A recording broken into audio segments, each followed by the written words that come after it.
Alrighty, everyone, hello, and welcome back to that good but kind of vexing time of the year, which is Virgo season.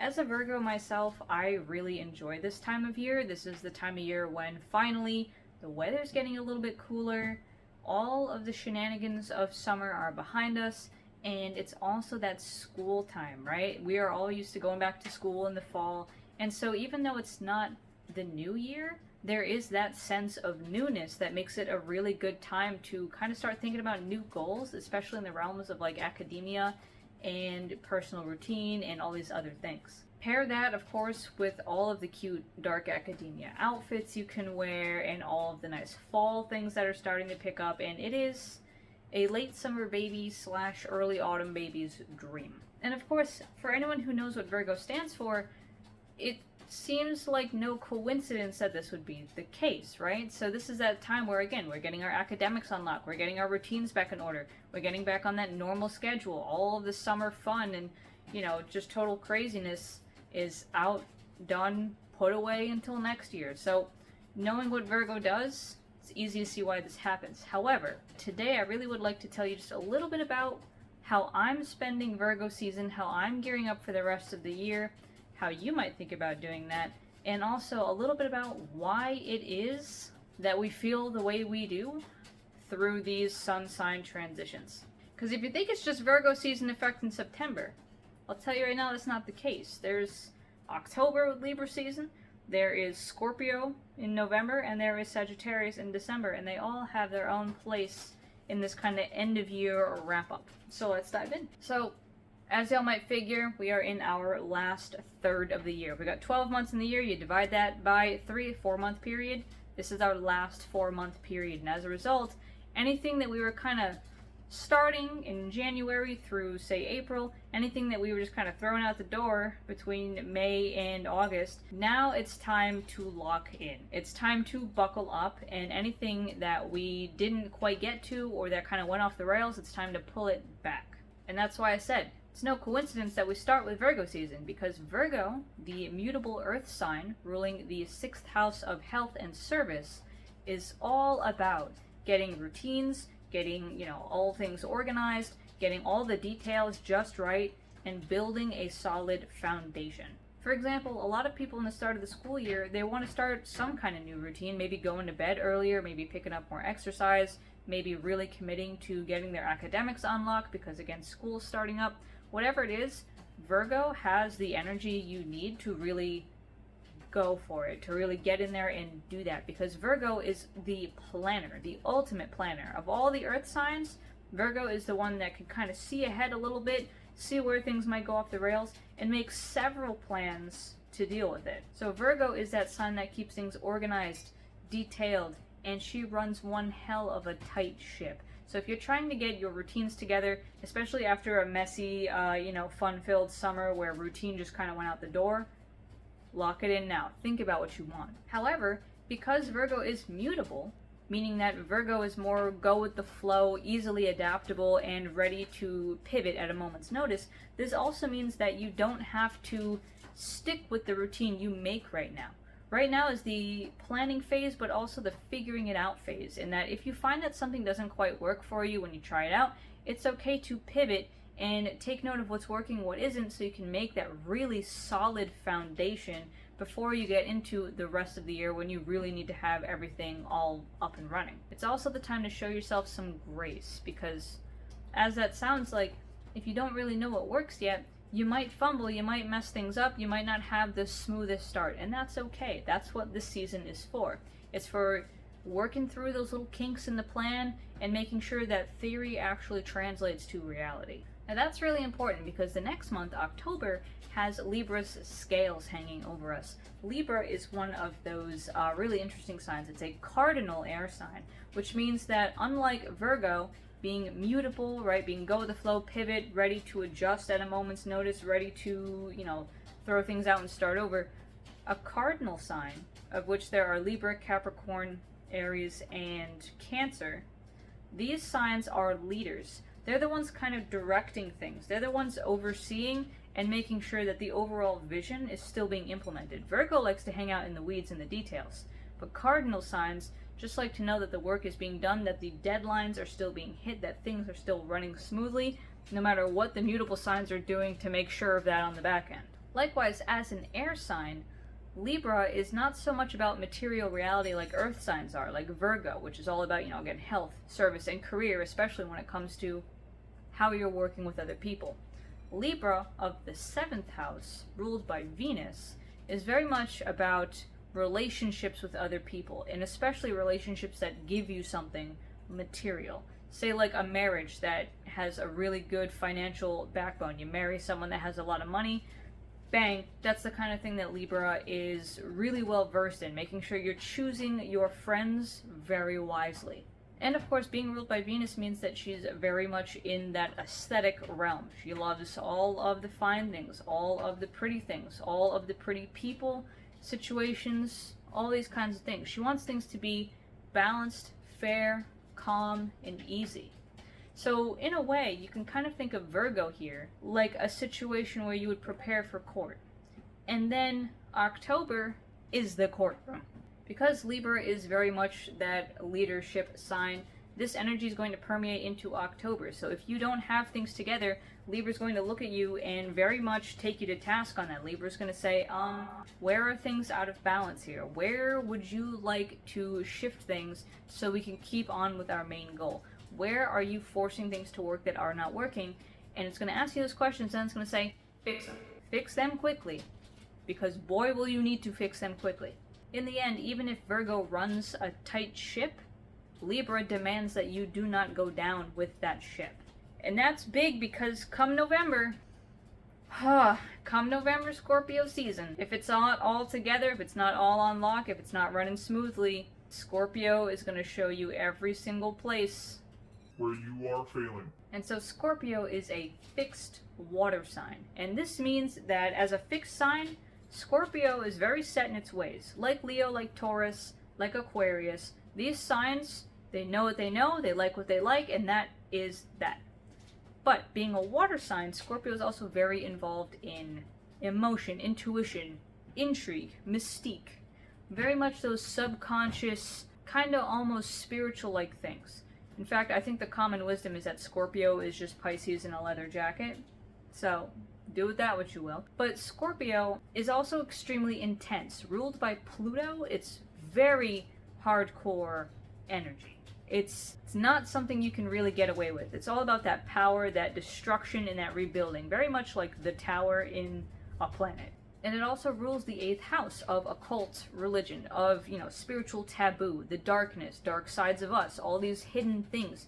And also kind of, a bit about our past lives and our next lives. It's really dealing with a lot of those that make up a lot of your life without being out in the open. It's like all of the guts of a computer behind the actual interface that you can click on and interact with. And that makes sense in the rhythm of the world if you think about it, right? We have things like Samhain, All Hallows Eve, Dia de los Muertos. We have all of these things that have to do with honoring the dead, understanding that the world is shifting into this darker time of the year, that things are slowing down, that things are getting a little more eerie, a little more mysterious, a little more supernatural. This is all coming up here in November, and it's also the really big start for many Americans, especially of the holiday season. With Thanksgiving around the corner and all that, the setup, the prep work for getting into that holiday season is all the shadow work you'll be dealing with in Scorpio season. Scorpio is very much for that shadow work, for figuring out what the hell's going wrong and why everything feels like it's burning.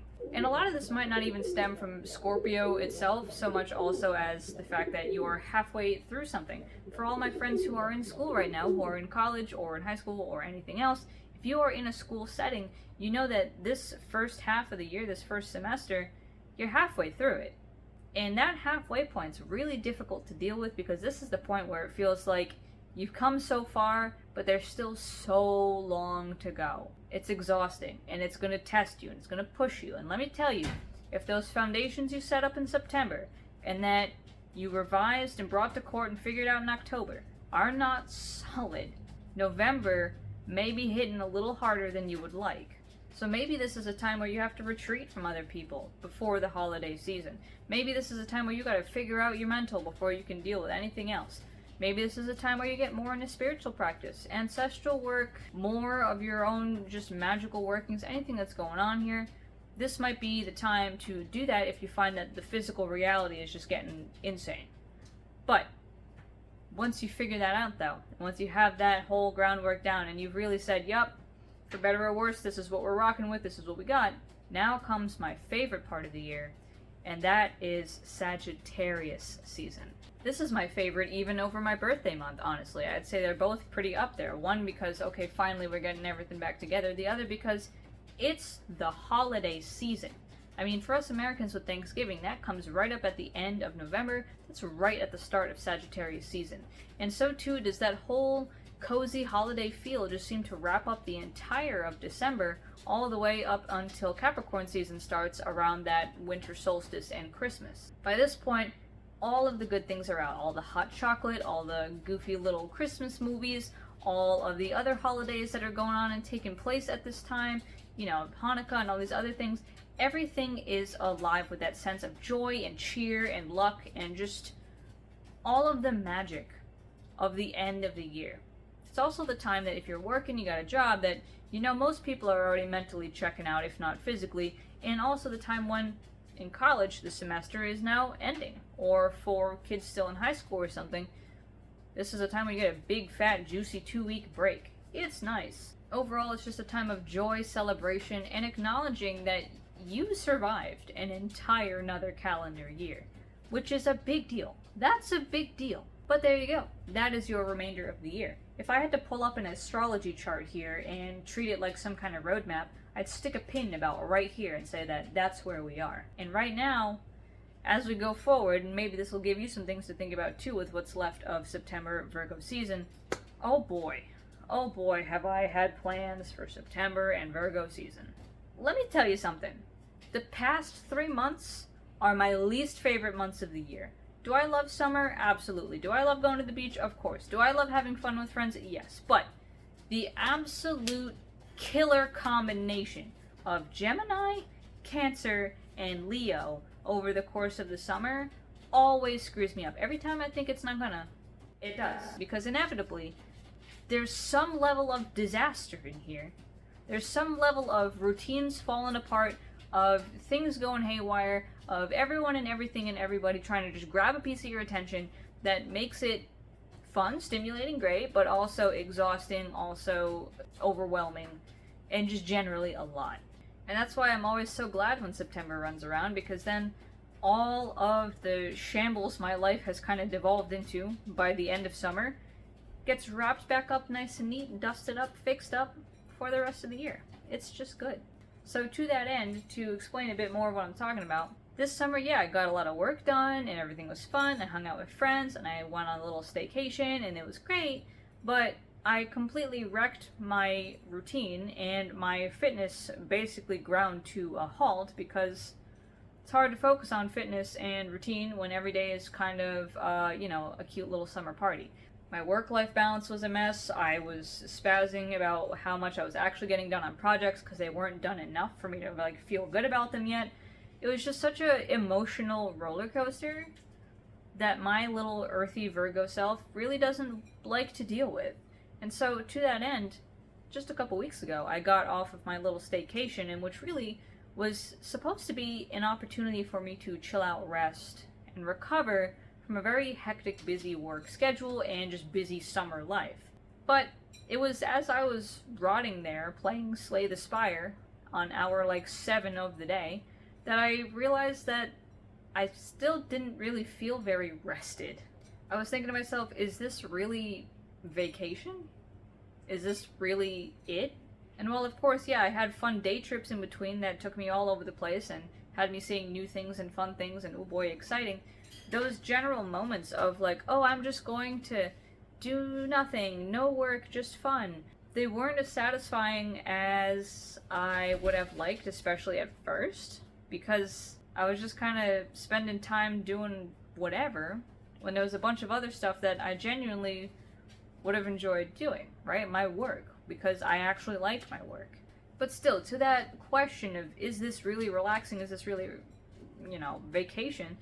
The answer I found is no, because sometimes it just felt like I was in a fugue. It felt like time was just passing by and I was just kind of not even registering it. All I knew is that by the end of it, the physical did not feel great because I was just kind of eating and drinking whatever I wanted. The mental did not feel great because my sense of, routine and structure was just laid waste. And my emotional was okay, but definitely craving that structure again, right?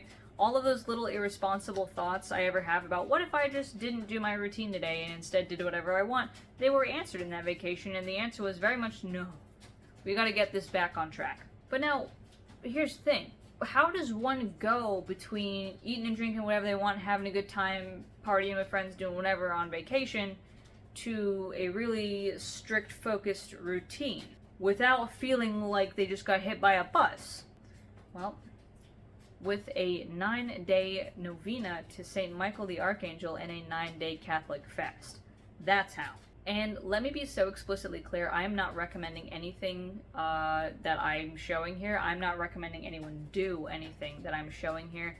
This is specifically to show you my methods of going about it that I took upon myself of my own volition, and that I am absolutely not saying anyone has to do to get the results I'm hoping to get from it, just that this is how I decided to go about it. So that's pretty much my whole shtick this September, is really figuring out that goal, that routine, that discipline. And right now that goal and the routine and discipline that's supporting it is very much getting back onto waking up early, working a good amount of hours, and enjoying a few hours at the end of the day for, games or books or whatever I'd like to do, and really getting my nutrition back on target, getting my workouts back on target, all those things. Really what I deeply wanted was to just get my body back under control so that I could get my mind back under control, because a healthy body, a happy body, makes a healthy mind a happy mind. And so, of course, for those of you who don't know, Catholicism is one of the sects of Christianity that does fasting. And so I figured, you know what? It's going to make it a lot easier if I just reset my whole approach to food with a fast. And by attaching religious significance to it, by, doing the Catholic style fasting and doing a novena to Saint Michael, it was much easier to stick to. Because a big thing that I'm doing that novena to Michael to begin with is for the sake of developing that discipline again. Discipline is a big one. And so by having that prayer there, by knowing that this was something going on with Michael, specifically with God and, all these other angels, but specifically Michael, this was something that, there was no real room for me to say, I'll just have a little extra food. I'll just not do that. Because if I wanted Michael's help, I was gonna have to get serious with it. And so in Catholicism specifically, usually they fast around times like, say, Ash Wednesday or Good Friday during the Lenten period. And those fasts basically say you get to eat one meal, and if you need it, 2 small snacks. That's it, all day. That's what fasting is. And I didn't just do that for the one day of Ash Wednesday or the one day of Good Friday. I did that for all 9 days. And here's where I'm going to put a little trigger warning. I am going to mention calories and show some food here a bit, but to give you an idea of what that looked like, these are the logs of my food. I would actually go in and log everything I was eating every day, and then I would also, on occasion, because I'm a bad vlogger, take some videos of stuff that I was eating. And so it's not really that much. As you can see, outside of that one Wednesday when I vastly underestimated how many calories were in that salad, I was averaging about 1,000 calories a day, which is half of my daily intake of food to stay the same weight. So basically I would go about this, right, by eating that much, that prescribed fasting amount, and then at the end of the night I would do my novena to Saint Michael, which I had this candle out, right, with a few stones that represented Michael in my opinion, right. We've got the carnelian, the sunstone, the bloodstone. I have his card out, all that kind of stuff, really representing Michael to me. And I'm choosing Michael because Michael is that patron angel of, like, physical activity, discipline, hard work, steeling oneself, all this kind of stuff. So I really wanted to kind of work with Michael on that workout routine, pushing myself harder in the gym, on pushing myself not to just languish in bed when the alarm goes off, pushing myself to, show up for God and do the tarot readings, do the religious stuff, to keep doing the work for this Christian witch community. All of that to me was like, okay, yeah, Michael is my guy. He's gonna kind of be able to help me with this if I ask him. And so, of course, this fast and the novena, that was not the point in which I was getting help from Michael yet. This was not the point in which Michael was helping me do anything. This was the point in which I was essentially proving to Michael that I had the beans to do this kind of discipline, right? That I had the beans to go and do this kind of work with him. Because, I mean, think about it. It just wouldn't make a very good impression for me to roll up to Michael asking for help with discipline, covered in talkie dust and hungover. I'm just saying. And of course I did this directly after vacation because I really also wanted to fix my sleep schedule too. Given that school started for me today, I wanted to be able to actually get up at 5 in the morning to get done the things I needed to get done before I had to get in my car and head over to campus for my 8 a.m. class. And of course, because it's not good to only wake up early on certain times of the day, I have to now basically 5 days a week wake up at 5 a.m. But so I gave myself some grace. I got up at 5:30 in the morning instead on my first week, and I definitely took note. And that's why I'm saying Virgo's the time to pay attention to where things are not working. I took note of how much time I spent languishing in bed, how much time I spent futzing around, how much time I spent just on things that did not matter, and I committed to the next week of the actual work to kind of tinkering that out. On top of that, since I am trying to focus more on the body goals right now, right, kind of get the body back to the lean, mean machine it used to be, well, you know what? I'll tell you what. After doing 9 days of eating very little, suddenly the amount that I would have normally griped about as too little because it's, a bit of a deficit to shed some fat, that now felt like a luxury. That extra, say, 400 calories a day that I would give myself on a diet, that felt sublime. And also, being able to eat pretty much whenever I wanted to, not having to feel like, I'm spending a snack and oh no, and like, I have to make sure I don't mindlessly eat something else. Now it's like, if I'm hungry, I can go get something.